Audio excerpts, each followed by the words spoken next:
Hello and welcome back to the second lecture of the Art and Culture series. This is Vishal Singh for EduBridge IAS. In the last class, we had talked about the art and culture of the prehistoric age. We had covered all the rock paintings of India, right? And today we are going to move forward with the next unit. In this video, we are going to discuss the art and culture of the Harappan civilization.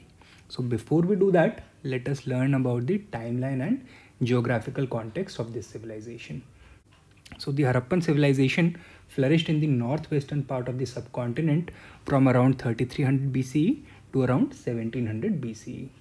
It can be divided into three phases based on the level of development in the urban culture. The first is the early Harappan phase from 3300 to 2600 BCE. The second is the mature Harappan phase from 2600 to 1900 BCE, and the third is the late Harappan phase from 1900 to 1700 BCE. The early Harappan phase was the proto-urban phase of the civilization. It was the formative phase of the civilization in which the urban features had not fully emerged. They were still evolving. The mature Harappan phase is characterized by a full-fledged state of civilization. It is the urban phase of the Harappan civilization. And the late Harappan phase was the post-urban phase in which cities started declining.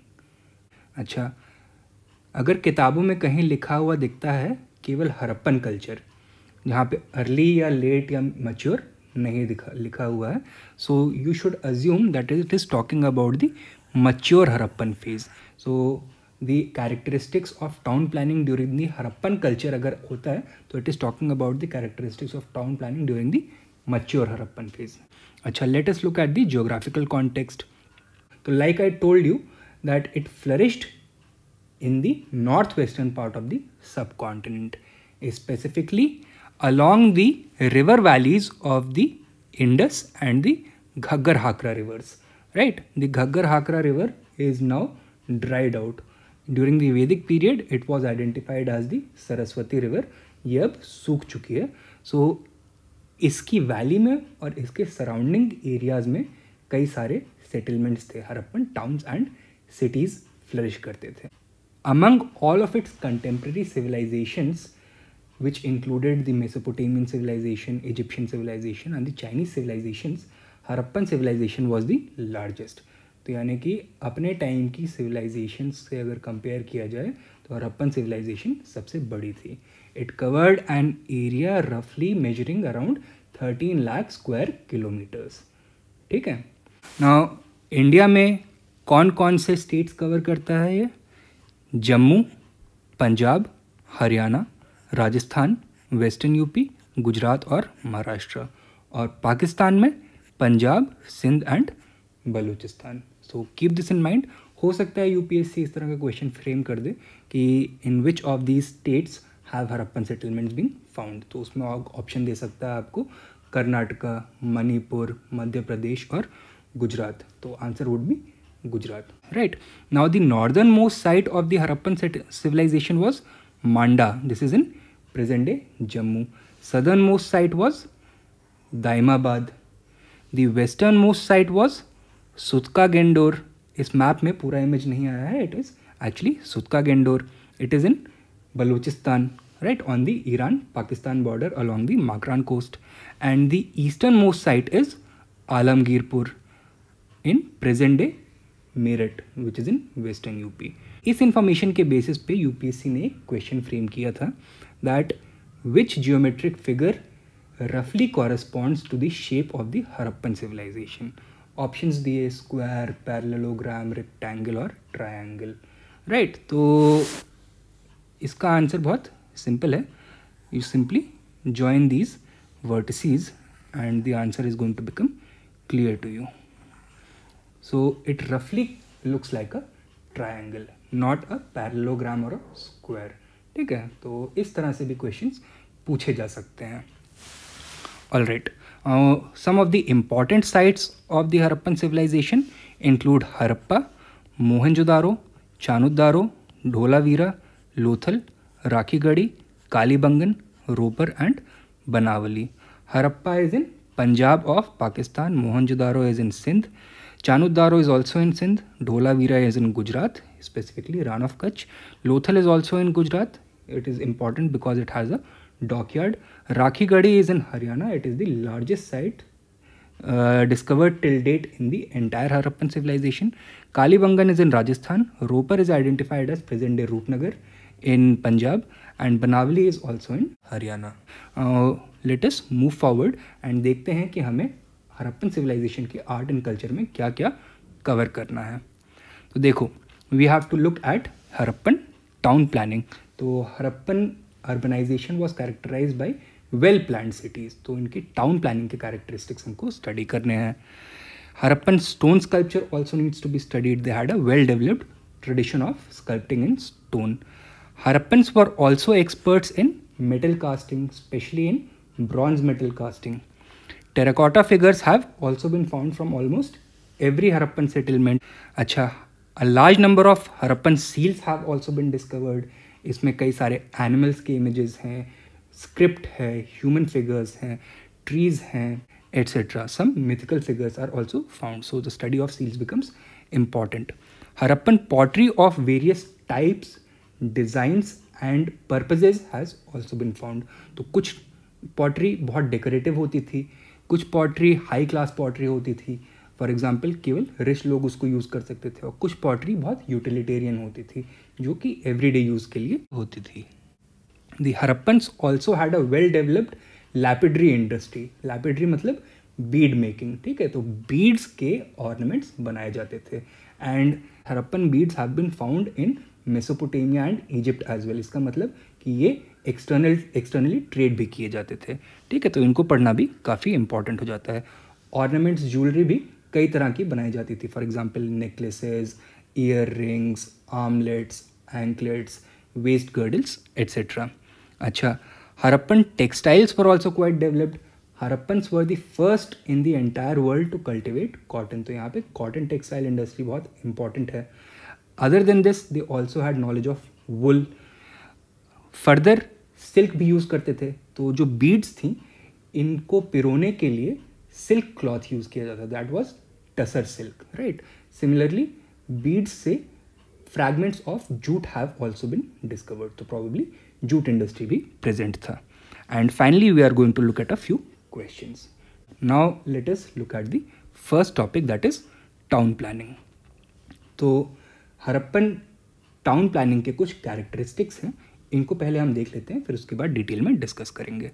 These characteristics include planning on the basis of a grid pattern, extensive use of burned bricks, the division of the city into two parts, a citadel and a lower town.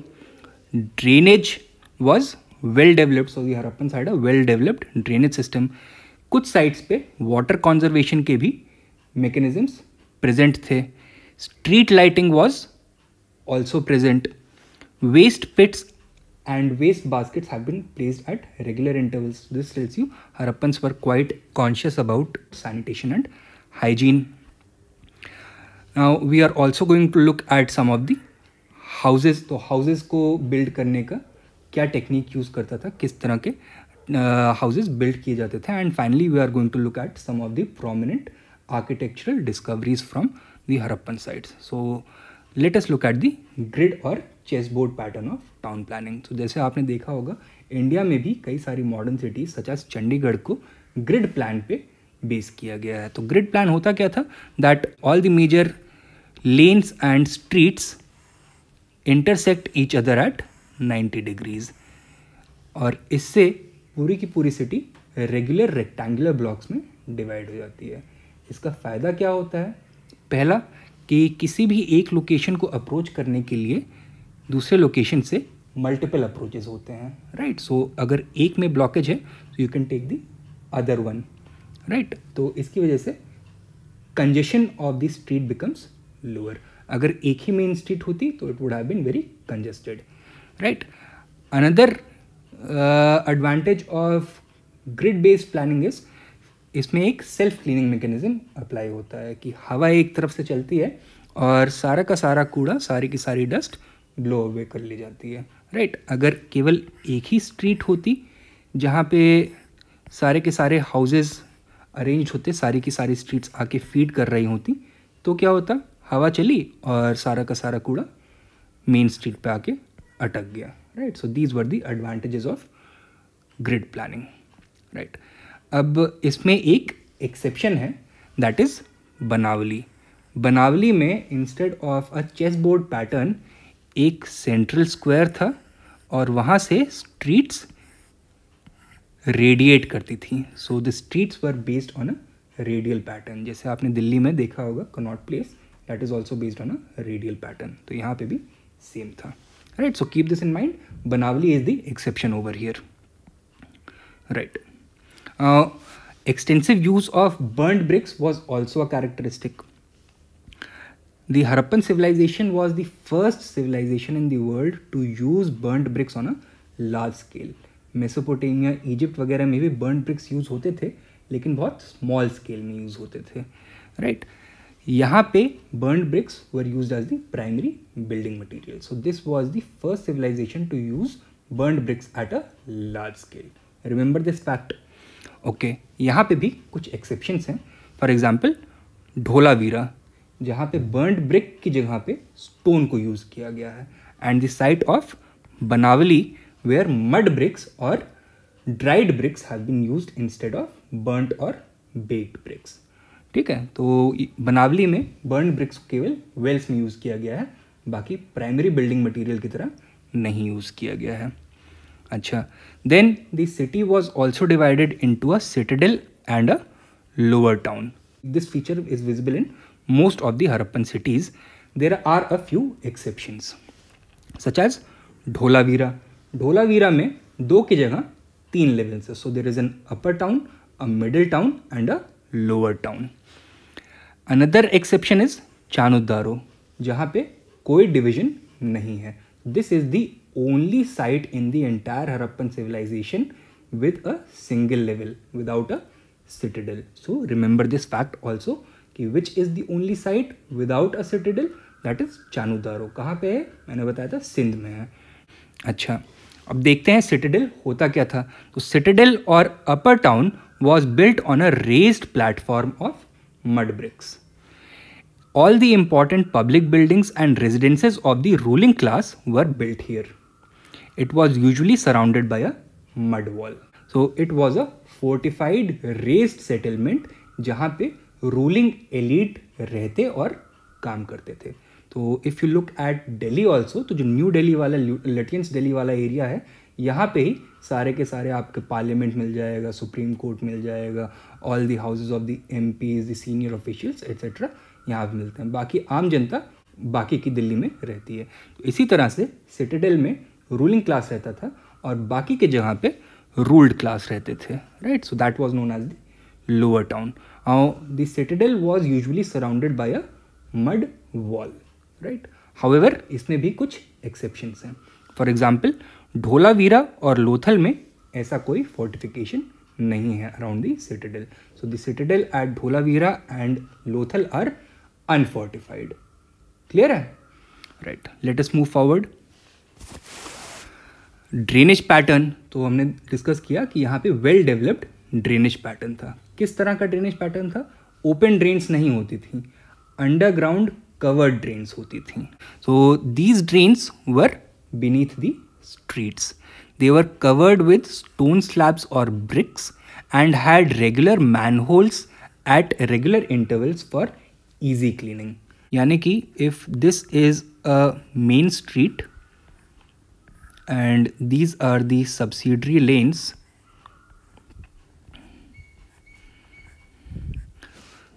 तो main street के बीच में एक covered drain होगा, right, which is going to be fed by the drains coming from the subsidiary streets. And these subsidiary drains are going to be fed by the individual houses. तो हर घर से एक drain निकलती थी which would feed the subsidiary drains and which would finally lead up to the main drain. और ये पानी कहाँ जाता था? So it was drained away to a location outside the city.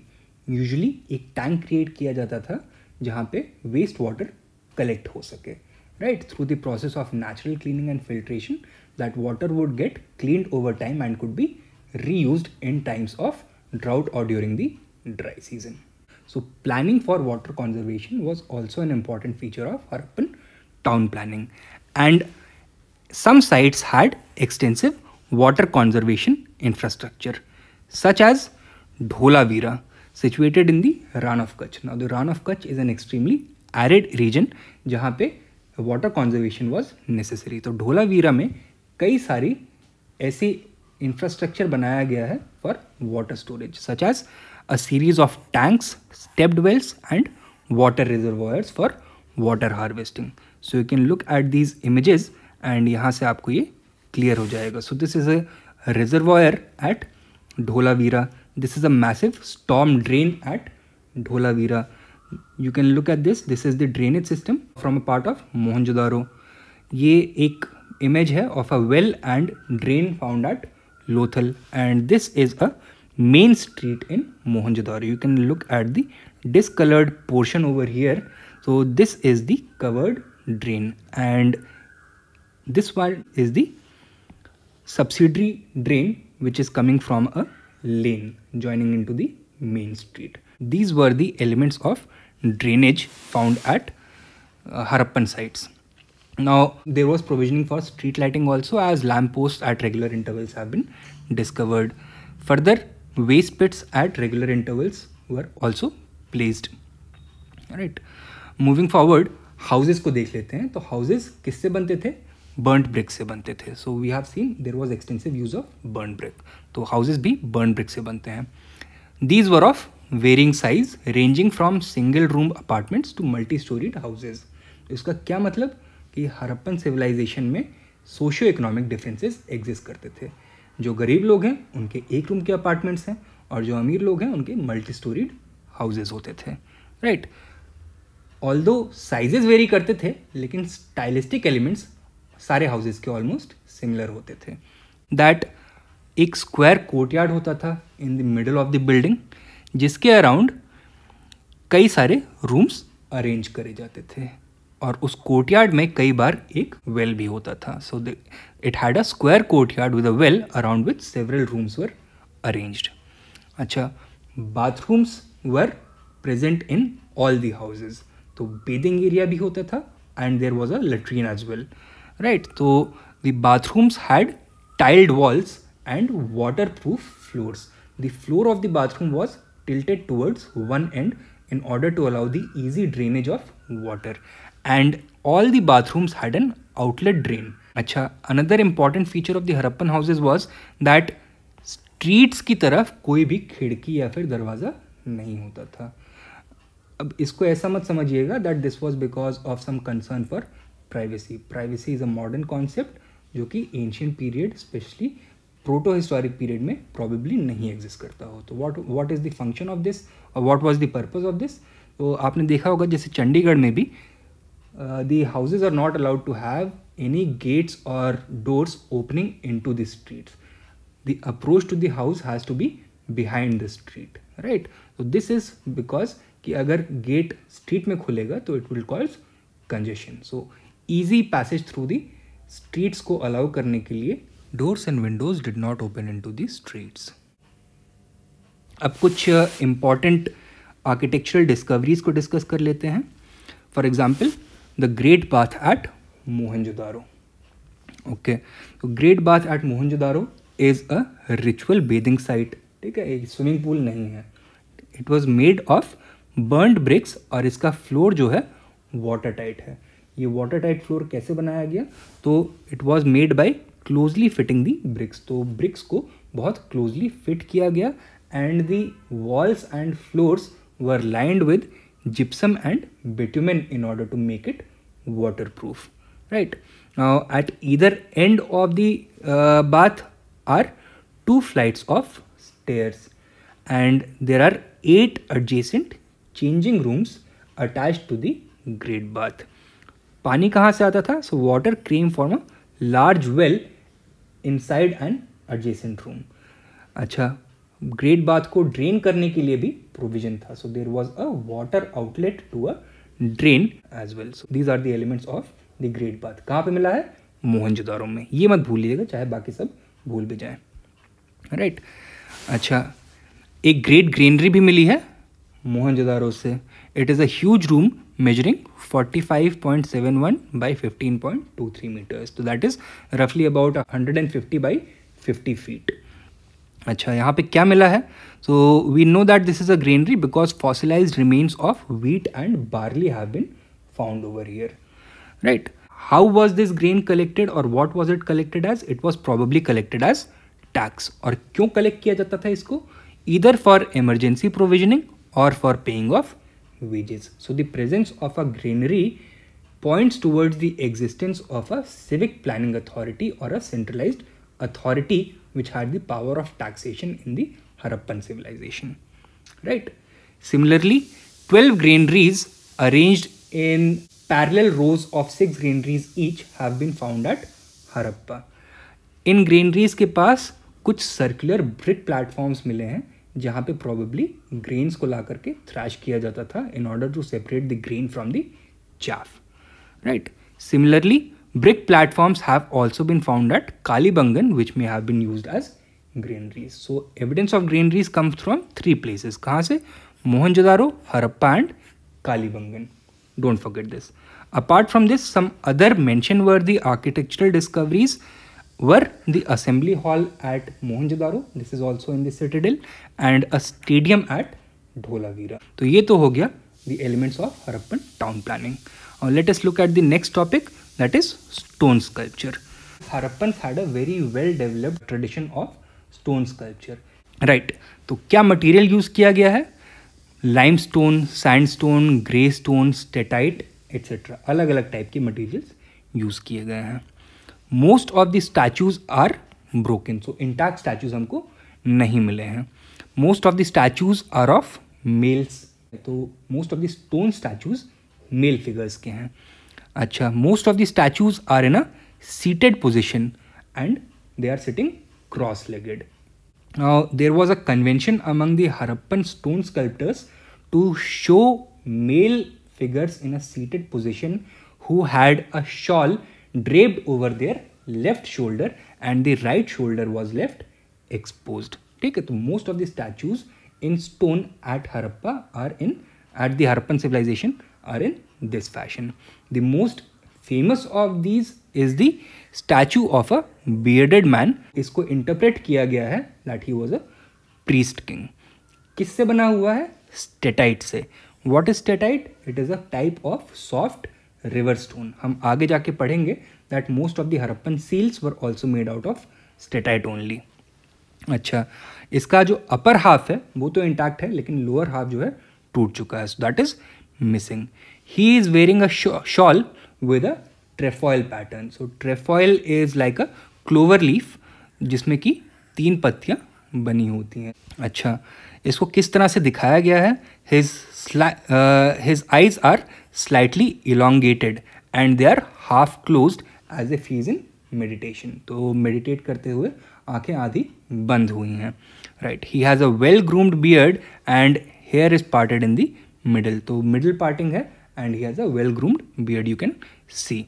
Right. अच्छा, इसने ornaments क्या क्या पहने हुए हैं? So he is wearing an armlet on the right hand, a plain woven fillet on the forehead,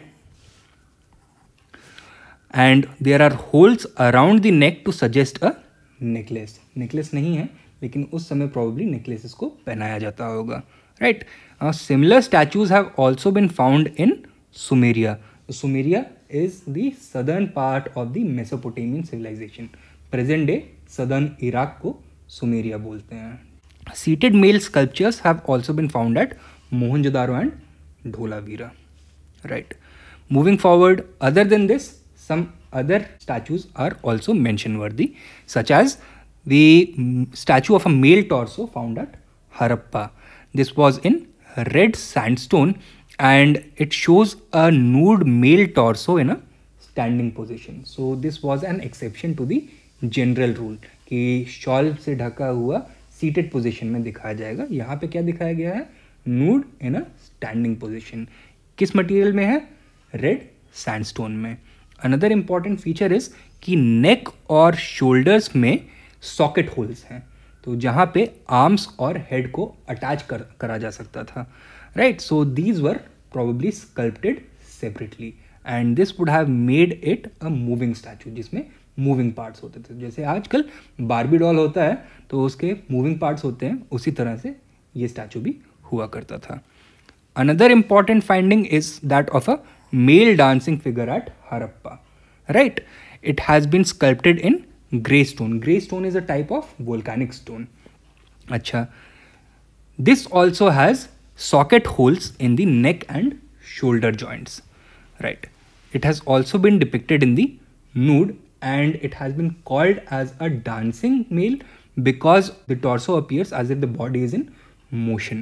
So the body is bent towards the left from the waist upwards. Both arms are thrown to the left and the left leg is raised forward. या तो ये नाच रहा है या फिर football को kick कर रहा है, right. It can B only one of two things. अच्छा, the abnormal thickness of the neck suggests that the dancer may have been three-headed. तो जॉन मार्शल ने जब इसको देखा तो उसने नोटिस किया कि जो इसका नेक है that is abnormally thick. So he came to the conclusion that the figure probably must have been three-headed or at least three-faced. And on the basis of this conjecture, कुछ historians ने ऐसा बोला है that this was a statue of Nataraj. हालांकि इस तरह का conjecture history में काफ़ी डेंजरस हो सकता है because we do not know what actually the statue was depicting and काफ़ी सारी इन्फॉर्मेशन मिसिंग है, बट क्योंकि हिस्टोरियंस ने बोला हुआ है तो मैंने आपको बता दिया है। अगर क्वेश्चन आता है Nataraja statue of the Harappan period has been found from which place, answer is Harappa, ठीक है। Now let us move forward. अब हमको देखना है मेटल कास्टिंग, राइट। तो the Harappan civilisation was contemporaneous with the chalcolithic cultures. तो कैल्कोलिथिक कल्चर्स हमने देखा था 3000 to around 700 BCE Indian subcontinent के अलग अलग रीजन्स में फ्लरिश करते हैं। Harappan civilisation began in 3300 BCE, so it was contemporaneous with the chalcolithic cultures and had a continuous tradition of metal casting, in which metals, mostly copper and bronze. They made various items out of these metals such as sculptures, utensils, tools, weapons such as axes, saws, knives, spears, etc. But because of the highly refined bronze sculpture, the Harappan civilization has been characterized as a Bronze Age civilization. So although it was contemporaneous with the Chalcolithic cultures, इसको Chalcolithic culture नहीं बोला जाता है, it was a Bronze Age civilization. क्यों? Because of the highly refined bronze images found from here. लेकिन bronze में बहुत सारी images नहीं मिली हैं, highly refined images मिली हैं लेकिन बहुत ज़्यादा quantity में नहीं मिली हैं। क्यों? क्योंकि tin और copper यहाँ पे easily available नहीं होते थे। Bronze, as you might know, is an alloy of which metals? Of tin and copper. Tin कहाँ से आता था? From Afghanistan, and copper came either from the Khetri mines in Rajasthan and from Baluchistan. अच्छा, क्या depict किया गया है यहाँ के स्कल्पचर्स में? Both human and animal figures have been depicted. अच्छा, इनको बनाया कैसे गया है? Using the lost wax technique, also known as cire perdue in French. तो what was this lost wax technique? कि सबसे पहले जो भी डिजायर्ड शेप था उस शेप का एक वैक्स स्कल्पचर बनाया जाता था, राइट। तो this was the first stage. Then that wax sculpture was covered with clay in order to create a cast. The clay was allowed to harden, right. There was a hole left for pouring in the metal in that cast.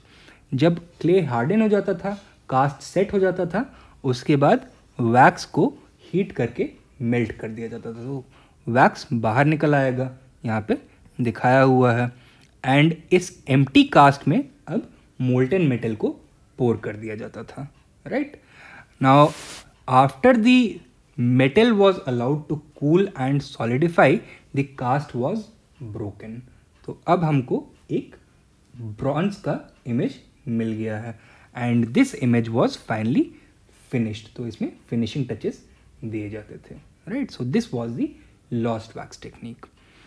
अच्छा, the important sculptures are that of the bronze dancing girl, a bronze bull found at Kalibangan, and a copper bird and dog figurines found at Lothal. So the bronze dancing girl is perhaps the greatest surviving achievement of metal workers of the Harappan age, right? It is a world famous figure which shows a female dancing figure standing as if relaxing after a dance. तो उसको ऐसा दिखाया गया है कि dance करने के बाद रिलैक्स कर रही है। Her right hand is on her hip and the left is dangling free.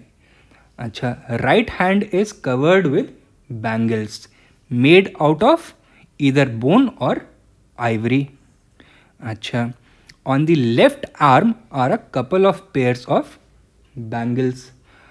Other than this she is only wearing a necklace, probably also made of bone और आइवरी, उसके अलावा कुछ और नहीं पहना है। इसके बाल एक ब्रेड में टाइड हैं, तो चोटी बनाई हुई है and she is also wearing a prominent necklace.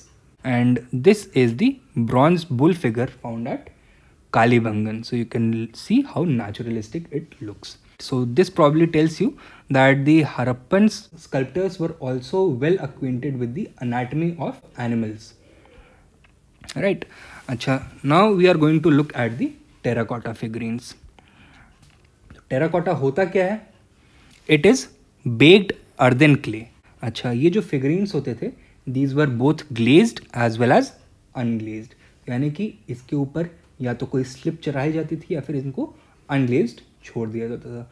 Slip चढ़ाने से क्या होता है, इसमें हाई पॉलिश आ जाएगी और प्रिजर्वेशन इसका ज़्यादा अच्छा होगा, right. Now these terracotta images represent the unsophisticated artistic work in the folk tradition. So as compared to the stone sculpting and bronze sculpting, which were very refined arts, these were unsophisticated and they were arts of the folk tradition. तो यानी कि जो common people हैं इसको practice करते थे, right? अच्छा, क्या दिखाया गया है? Both male and female figurines have been found along with a vast assemblage of fauna.